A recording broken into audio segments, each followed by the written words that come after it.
বেনারস, কাশী, বারাণসী। নাম তিনটে আলাদা হলেও শহর কিন্তু একটাই। ভারতবর্ষের সবথেকে প্রাচীনতম শহর হলো বেনারস। আজকের এই ব্লগে এই শহরটি ঘুরে দেখব তোমাদের সাথে।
Welcome back to our channel the আড্ডা বক্স। তো আমরা এই জাস্ট হোটেল থেকে বেরোলাম।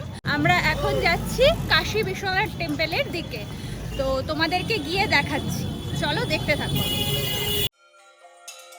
ইতিহাস ঘাটলে জানা যায় কাশী বিশ্বনাথ মন্দিরটি বহুবার ভাঙা হয়। অবশেষে 1780 খ্রিস্টাব্দে রানী অহল্যাবাই এই মন্দিরটি পুনরায় প্রতিষ্ঠা করেন।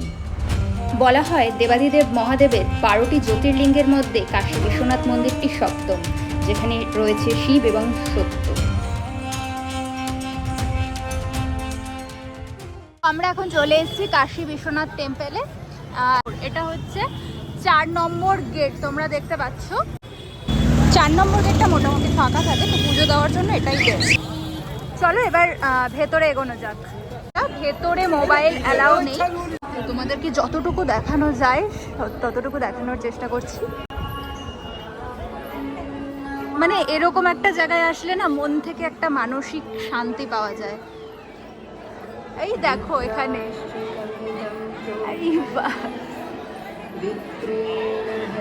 তো এখানে দেখো এই লকার আছে, এই লকারে এটা হচ্ছে ফ্রি লকার। তো এখানে আমাদের সবার ফোন আমরা জমা রাখবো। তোমাদের দেখালাম যে ওখানে ফোন বাইরে রাখতে হচ্ছিল। আমাদের পুজো দেওয়া হয়ে গেছে, এখন আমরা পুজো দিয়ে হোটেলের দিকে ফিরছি। এখন আমরা যাচ্ছি বেনারসের ঘাটে। তো চলো সেখানে গিয়ে তোমাদেরকে পুরো ভিউটা দেখাচ্ছি। এখন আমরা মণিকর্ণিকা ঘাটের দিকে যাচ্ছি। আশেপাশে দোকানপাট এখনও মোটামুটি খোলেনি, আর এখানে রাস্তা মোটামুটি এরকমই একটু কনজেস্টেড থাকে। তো চলো দেখা হচ্ছে মণিকর্ণিকা ঘাটে। বলা হয় দেবী সতীর কানের দুল এই স্থানে পড়েছিল, যেখান থেকেই এই ঘাটটির নাম হয় মণিকর্ণিকা ঘাট। যেখানে মানুষ মৃত্যুকে ভয় পায় না, যেখানে মৃত্যুকে সেলিব্রেট করা হয়, যেখানে কেউ তার প্রিয়জনের জন্য কখনো কাঁদে না। এতগুলো মৃত্যুকে এত কাছ থেকে এর আগে কখনো আমি দেখিনি। ছাইয়ের উপর থেকে হাঁটছি, চারিদিকে চিতা জ্বলছে, গায়ে কাটা দিচ্ছে। এটা একটা আলাদাই অনুভূতি। শোনা যায় এই ঘাটের শ্মশানেই মৃতদেহ দাহ করলে তার আত্মা পুনর্জন্ম চক্র থেকে মুক্ত হয়। আমরা এখন চলে এসেছি ঘাটে। তো এখানে একটু বোট রাইড করব। তো কত কি প্রাইস চাই চলো কথা বলে দেখি। नहीं आप 1200 ज्यादा बोल रहे हो, ठीक है। आप 2 ही लोग को लेकर जाएंगे और राजा हरिचंद घाट तक घुमाएंगे आपको, और आपको पूरा एक्सप्लेन भी करेंगे। सेपरेट बोट देंगे आपको, राजा हरिचंद मोटर वाली बोट रहेगी। ফাইনালি 500 টাকায় রাজি করানো গেছে। তো বার্গেনিংটা ম্যাটার করে, মোটামুটি ভালো মতো বার্গেনিং করে নিতে হবে। তো এটা যদিও মোটর বোট, ইচ্ছে আছে হ্যান্ড বোটও চড়বো। চলো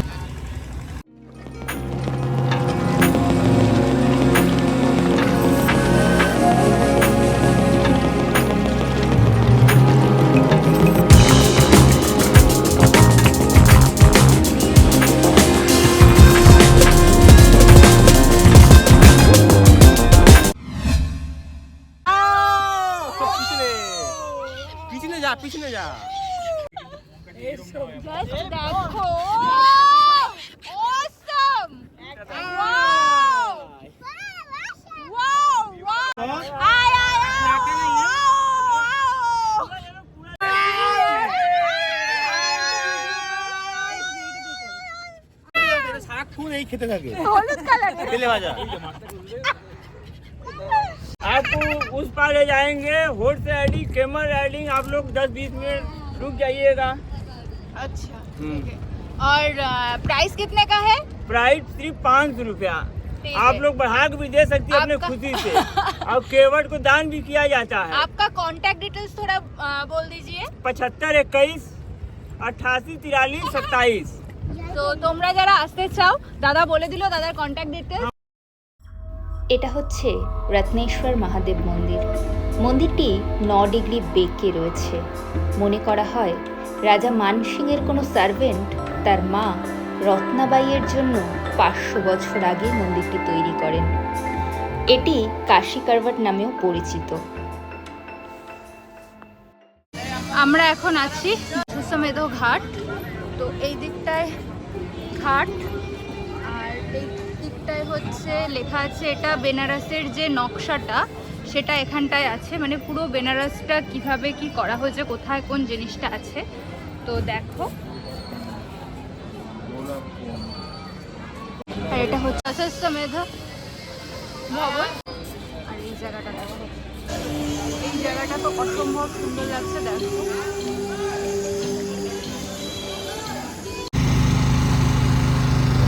এখন আমরা যাচ্ছি রাজা হরিশ্চন্দ্র ঘাটের দিকে। রাজা হরিশ্চন্দ্র ঘাট এটি বেনারসের আরেকটি ঘাট যেখানে দাহ করা হয়। এটি আবার আদি মণিকর্ণিকা ঘাট নামেও পরিচিত।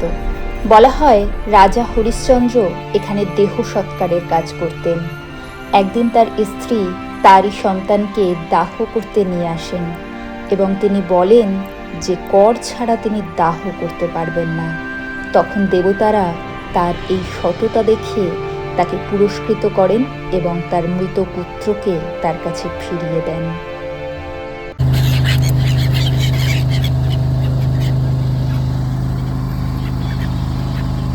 আমরা ওই পাশ থেকে এই পাশটায় আসলাম। এই পাশটা তোমাদেরকে দেখাচ্ছি, প্রচন্ড সুন্দর লাগছে। তো ওই পাশে হচ্ছে মণিকর্ণিকা ঘাট, আর এই পাশে এইরকম একটা ভিউ পাবে তোমরা আসলে, মানে পুরো রাজস্থান রাজস্থান ফিল পাবে। হ্যাঁ, প্রচন্ড ভালো লাগলো আমাদের এখানটা এসে। এখানে দেখো তোমরা এরকম ঘোড়া রয়েছে, উট রয়েছে, তো তোমরা চাইলে এটার উপরে উঠতে পারো। তো ভাইয়া ये घोड़े का कितने का प्राइस है भैया? 200। 200 में क्या क्या होगा? दूर तक घुमाएंगे और फोन में आपके फोटो वीडियो सब बना देंगे। अच्छा, তো ये দেখো দেখো, মানে ये দেখো কেন বলছি, দেখো এখানে উট ফুট রয়েছে, ঠিক আছে। बाहुबली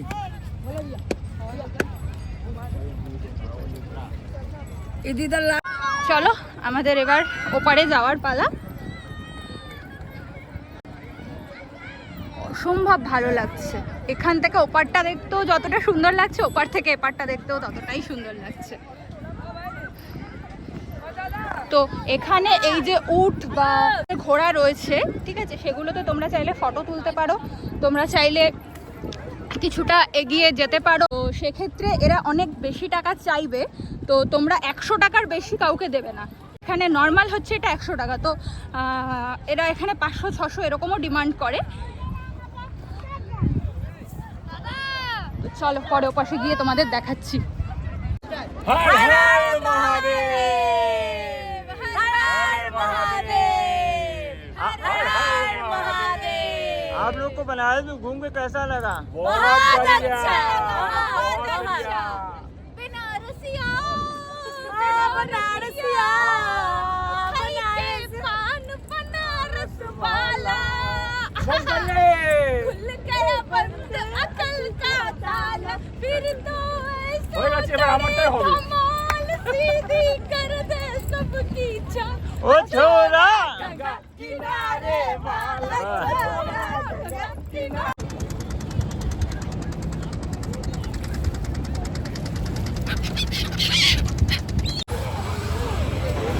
আমাদের বোট রাইড মোটামুটি কমপ্লিট হয়ে গেছে। এখন আমরা যাচ্ছি গদলিয়া চকের দিকে।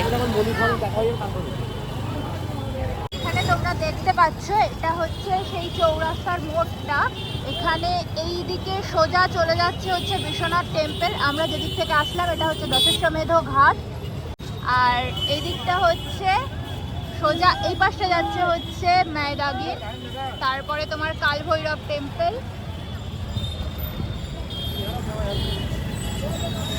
আমরা এখন যাব লাঞ্চ করতে, তাই জন্য তো আমরা এখন দুপুরের লাঞ্চ করতে এসেছি অক্ষয় ভোজনালয়তে। এখানে আমি নর্মাল থালি নিয়েছি আর ও নিয়েছে স্পেশাল, এটা হচ্ছে অক্ষয় স্পেশাল থালি। আমরা এই জাস্ট খেয়ে দিয়ে বেরোলাম, খাবার দাবার যথেষ্ট ভালো ছিল। আর এই যে দেখতে পাচ্ছ সামনে, এটা হচ্ছে 2 হুইলার পার্কিং, মানে তোমরা যারা বাইক নিয়ে আসবে তোমাদেরকে এখানে পার্কিং করতে হবে। আদারওয়াইজ যদি হোটেলের থেকে পার্কিংয়ের ব্যবস্থা করে দেয় তো খুবই ভালো, না হলে এখানে পার্কিং করতে হবে। আর এখন আমরা যাচ্ছি আমাদের হোটেলের দিকে, আমরা রেস্ট নেব, দেন বিকেলে আবার বেরোবো। চলো দেখা হচ্ছে বিকেলে। Hello, good evening everyone. তো আমরা এখন চলে এসেছি কাল ভৈরব মন্দিরে, পিছনেই দেখতে পাচ্ছ মন্দিরটা। তো চলো ভেতরে, জানি না কতটা আমি দেখাতে পারবো তোমাদেরকে, চেষ্টা করব যতটা দেখানো যায়। চলো দেখাচ্ছি তোমাদের। কাল ভৈরব, যা শিবের একটি উগ্র রূপ। কাল শব্দের অর্থ মৃত্যু এবং সময় উভয়ই। কাল ভৈরব মানে যিনি মৃত্যু ও সময় উভয়ের ভয় দূর করেন। এমনকি মনে করা হয় মৃত্যু পর্যন্ত কাল ভৈরবকে ভয় পায়। বেনারসের কোতোয়াল বলা হয় কাল ভৈরবকে, আর তার বাহন বলা হয় কুকুরকে।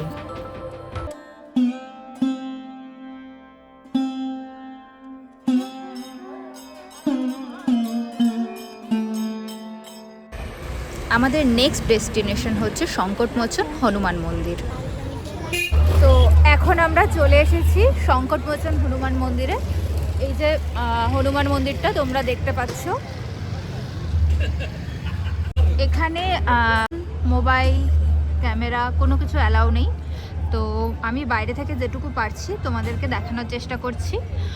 আর এই আশেপাশের সামনে থেকে পুজোর সব জিনিসপত্র পাওয়া যাচ্ছে, তোমরা চাইলে এখান থেকে কিনে নিতে পারো। আর এখানে হচ্ছে লকার, এখানে তোমাদের সমস্ত কিছু জমা রেখে তারপরে ভেতরে যেতে হবে, ঠিক আছে? এইখানে তো মোবাইল, পার্স, ঘড়ি সব কিছু তোমরা জমা রেখে ভেতরে ঢুকতে পারবে।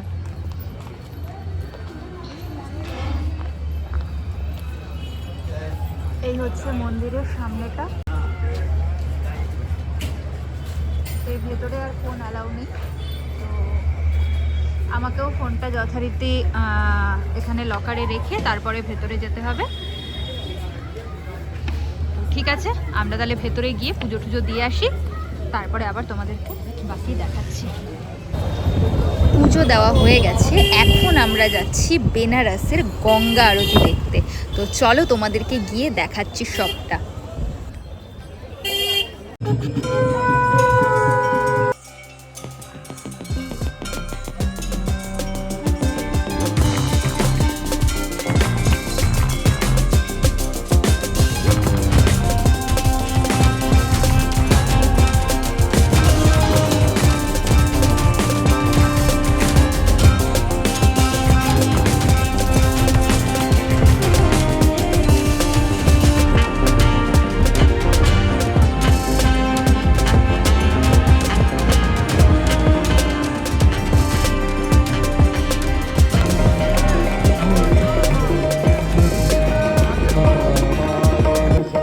দেখতে পাচ্ছ আরতিটা জাস্ট শেষ হলো। আমরা এখানে আমাদের জীবনের বেস্ট 45 মিনিটস কাটালাম, সত্যি অসম্ভব ভালো লাগলো।